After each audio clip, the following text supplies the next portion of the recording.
party. Hi guys, I'm Shelley, welcome back to my channel. And February favourites. It was the month I got older and the month of St. Valentine's. We're going with that. So since I've started this tradition of making favourites, and these are a couple of things that I liked and loved this month. Starting with a TV series called The Newsroom. This was released a long time ago and it is written and sort of created by the creator of The West Wing, Aaron Sorkin. I love me The West Wing.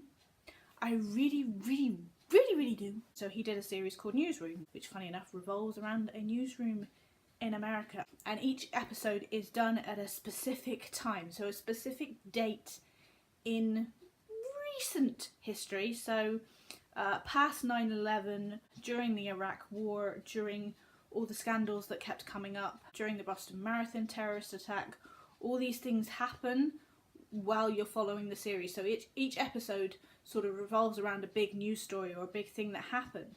And it's Aaron Sorkin's writing, which is always mind-blowing. His characters are always well-rounded and have numerous flaws, like every human does, and yet are lovable. I am lacking in the communication skills to be able to tell you how good this is. On the TV theme, we have The Umbrella Academy.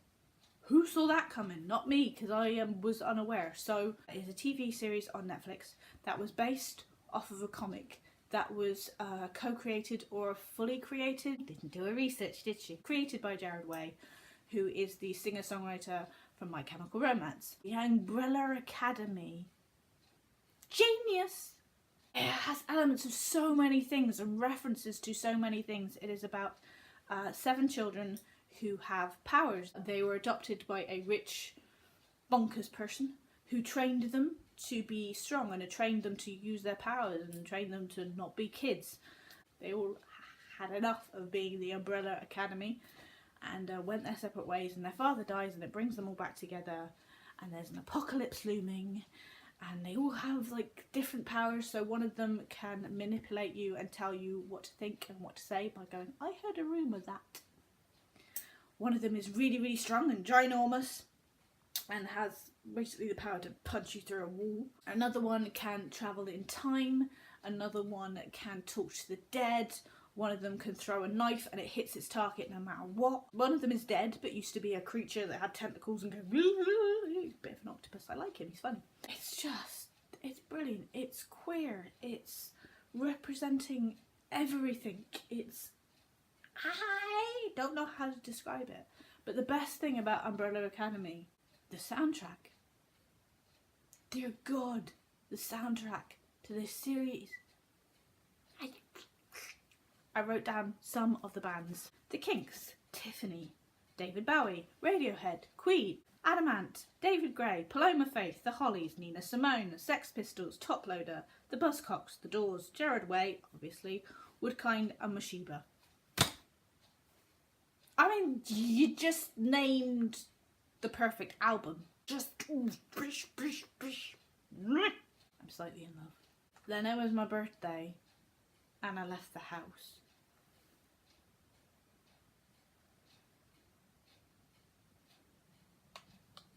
And I met this dude. And I still don't know how to describe Sir Ian McKellen. He's doing a one-man show for his 80th birthday. He's going around theatres that he grew up in and did rep in and did Shakespeare in. And he came to the Bristol Old Vic. Oh, he starts with You Shall Not Pass. Obviously, he starts with that opening monologue from Lord of the Rings, and he goes in to how that ties in to his childhood, because there's links between Lord of the Rings and him filming it and his childhood.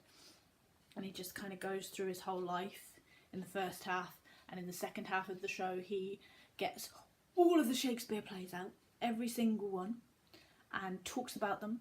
There's audience participation. The amount of Shakespeare that man has in his head. I mean, he could do like massive amounts of King Lear. I mean, okay, he's just played it.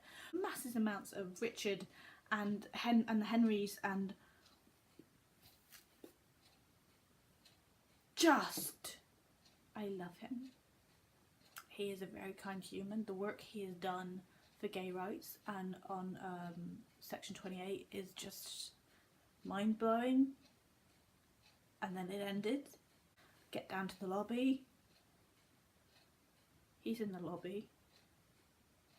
See, Ian McKellen is in the lobby, and I'm tearing up. Can we just say I met Ian McKellen? He was leaving because we took so long to get to the lobby that he was leaving.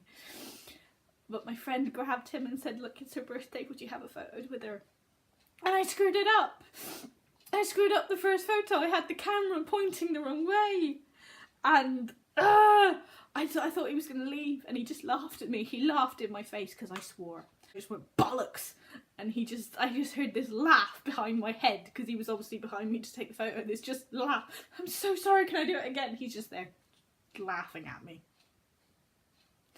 and I'm in a mess. I take this very, very, very blurred photo here.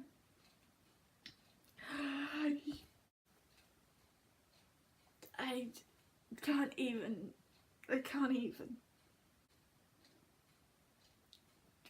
The next thing is mainly the documentary called 100 Vaginas.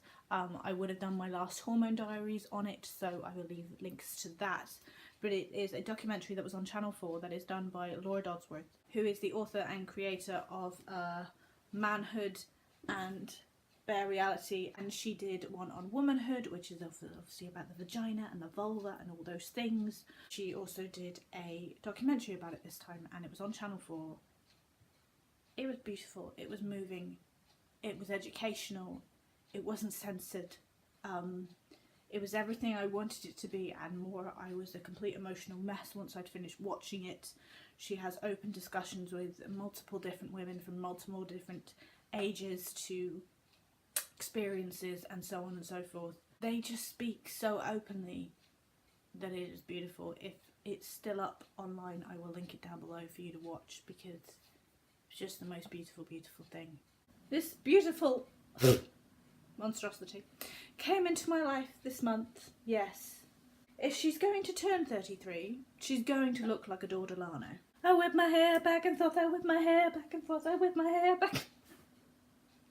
Seriously. Party. I got this fantastical wig for my birthday because I can't have enough wigs in my life. I haven't really worked out how to style it and how to wear it yet. This is like very... She needs detangling. She's very, very clingy. I'm naming her Adore Delano because she has that kind of punk drag thing going about her. I'm not sure I like me with hair yet. This is very extra hair. We're taking her off because she's very itchy. And last but not least, of my favourite things this month is this bubba. It's a vape. I vape now, but I vape CBD oil, no nicotine involved. I found out about this from Bunny, who is a YouTuber. I will leave links to her here, there and everywhere. She's wonderful. She started vaping CBD oil and started talking about how good it was for her anxiety. And I already use CBD oil as a balm on me, and I found it extremely helpful, but my anxiety has been stopping me from doing so much lately, especially since hospital. I don't sleep properly because of my anxiety, so because I don't sleep I get iller, and it's a whole big vicious circle. The insomnia is dreadful. I decided to invest in this. It is called a Vupu Drag Mini. I got it in the blue, but it comes in multiple different colours. Sorry, I'm losing my speech now. It's very, very easy to use. You just pour the vape juice into that little hole there, click that over, and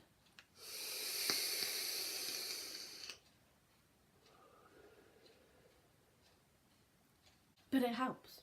It has helped me sleep so much. I get in my head with insomnia and I just take a bit of this, a couple of puffs for like half an hour slowly, and before you know it, I'm asleep. The juice I'm using is CBD FX in blue raspberry, which is just it's like eating sweets. It's yummy. And this is the 250 milligram version. It goes up, so you can have 500 milligrams, you can have 1,000 milligrams. I've started at 250. I don't know enough about vaping to be able to tell you about the ins and outs. I would suggest going to look at Bunny's channel and other channels and finding out about vaping, but it is seriously helping my anxiety and my sleep. That is all my favourites in February. Thanks for listening to me prattle on. I hope you guys are good. March will be full of books because it was my birthday and I got lots of books. Bye. Puff Magic Dragon lives by the... That never gets old. Downside of wigs and glasses.